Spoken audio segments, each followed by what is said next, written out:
Le 13 novembre 2015, la capitale française a été secouée par une série d'attaques sans précédent. À 6 endroits différents, 3 commandos terroristes ont tiré au hasard sur des personnes et se sont fait exploser. CLA TV a réalisé des émissions sur ce sujet sous le lien qui s'affiche.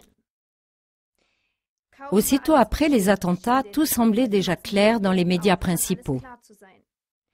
Le président François Hollande a parlé de guerre et proclamé l'état d'urgence. Dans une déclaration publiée sur Internet le 14 novembre, l'État islamique a revendiqué les attentats. Par ailleurs, de nombreux agresseurs ont aussitôt été identifiés.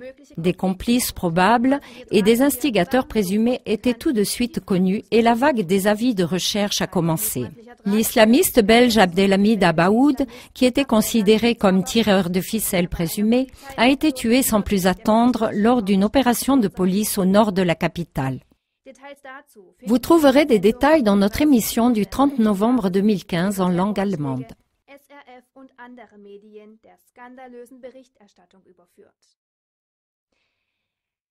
Mais en regardant de plus près, on se demande si tout est toujours aussi clair que ce que les masses médias veulent nous communiquer.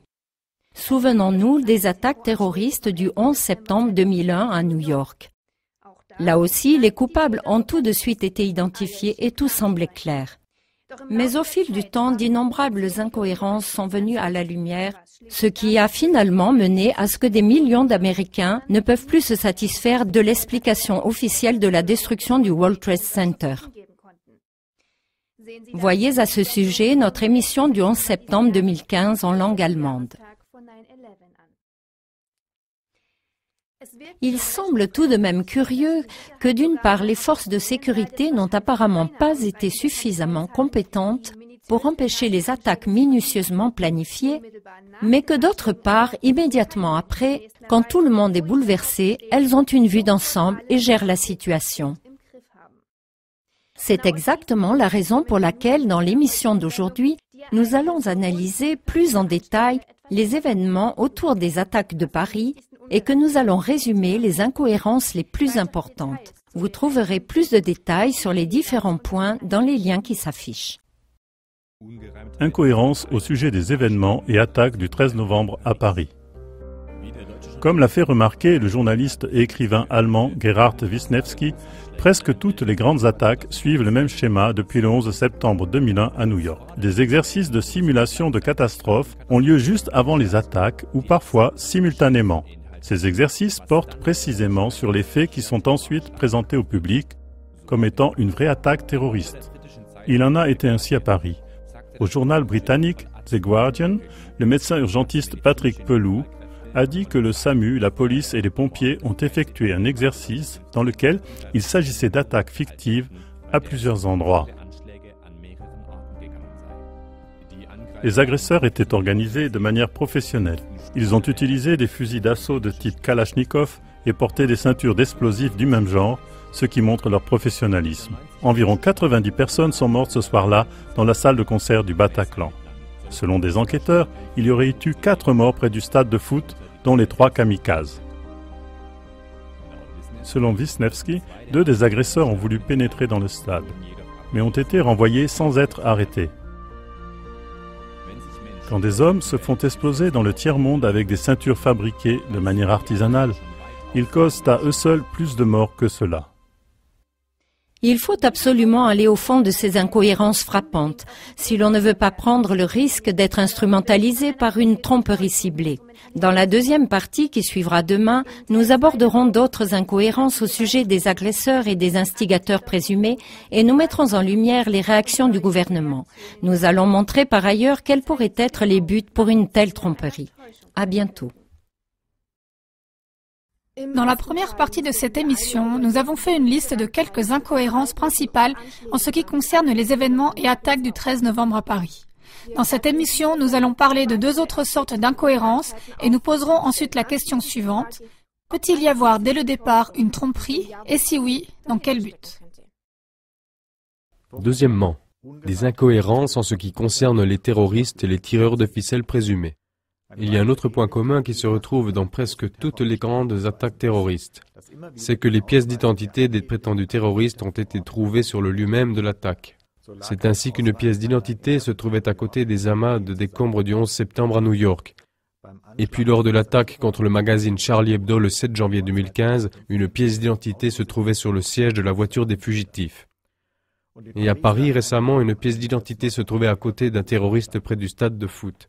Ce scénario répétitif est tout simplement invraisemblable, dit l'écrivain allemand Gerhard Wisniewski. Wisniewski s'est rendu compte d'un autre phénomène commun aux attaques terroristes. Directement après les attaques, on s'aperçoit toujours que les terroristes étaient déjà connus des services de police. C'était également le cas, par exemple, lors des attaques contre Charlie Hebdo. Les terroristes sont connus des services de police, mais ils n'ont pas été éliminés en temps utile. Il en a été de même lors de la dernière série d'attaques de Paris. Selon Wisniewski, un autre point commun aux attaques terroristes importantes serait que presque tous les terroristes soit ont été tués par des commandos de la police, soit ils se sont eux-mêmes fait exploser. Cela n'a pas de sens, continue Wisniewski, car chacun de ces terroristes détient beaucoup d'informations sur des cellules terroristes et en principe, en tant que témoin, ils devraient être arrêtés et interrogés. En outre, il y a eu des confusions d'images des kamikazes présumés. Jusqu'à présent, 2 prétendus kamikazes se sont manifestés, dont on avait massivement diffusé les photos dans les journaux et sur Internet. D'une part, la prétendue première kamikaze, Asna Hait Boulassen, qui aurait trouvé la mort lors d'une intervention massive de la police le 18 novembre 2015 dans une banlieue de Paris. La prétendue terroriste qu'on voit sur les images s'appelle en réalité Nabila. Elle habite au Maroc et n'a rien à voir avec cette Asna Hait Boulassen. On avait fait des photos d'elle pendant qu'elle était en France et on les avait vendues aux journalistes, ce qui lui a fait beaucoup de tort.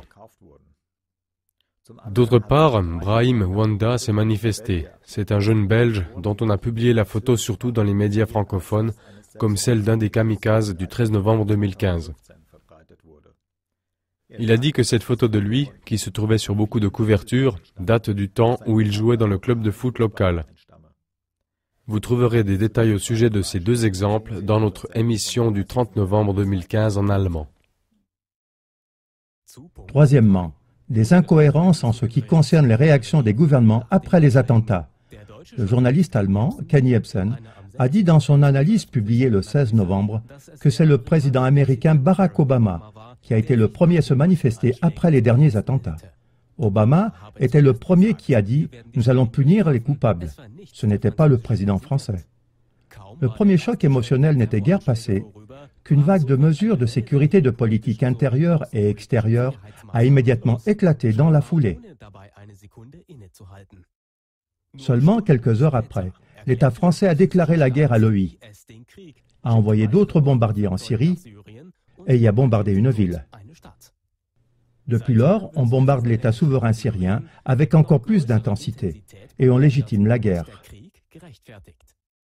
La France avait déjà préalablement effectué 1200 interventions sur 450 cibles. Pareillement, en France même, on a décrété tout de suite l'état d'urgence. On a renforcé les lois et étendu l'autorité de l'État. D'autres États de l'UE ont suivi. À Hanovre, on a annulé le match international de foot entre l'Allemagne et les Pays-Bas. Dans le contexte de prétendues indications concrètes d'une nouvelle attaque prévue par des terroristes, on a déclaré dans la capitale de Bruxelles le niveau maximum de vigilance antiterroriste, ceci pendant plusieurs jours. Nous avons parlé en détail des mesures de politique intérieure de l'UE sous le lien affiché. En raison de toutes ces incohérences et des réactions apparemment précipitées des gouvernements, Wisniewski tire la conclusion que les services secrets ne veulent pas du tout prévenir toutes ces attaques. En d'autres mots, il s'agirait de nouveau, en ce qui concerne la série d'attentats de Paris, d'une sorte d'opération sous faux pavillon, ce qui veut dire d'une tromperie ciblée. Et cela voudrait dire que certes les attaques auraient été faites totalement ou partiellement par des terroristes de l'EI, mais qu'elles auraient été orchestrées par des services secrets ou au moins permises et instrumentalisées pour leur propre but. Les buts éventuels des services secrets et de leur gouvernement sont manifestes. Wisniewski l'exprime comme suit. Après la grande parade des États-Unis, après les attaques du 11 septembre 2001, c'est à présent la France qui fait sa parade et se relève comme le phénix de ses cendres.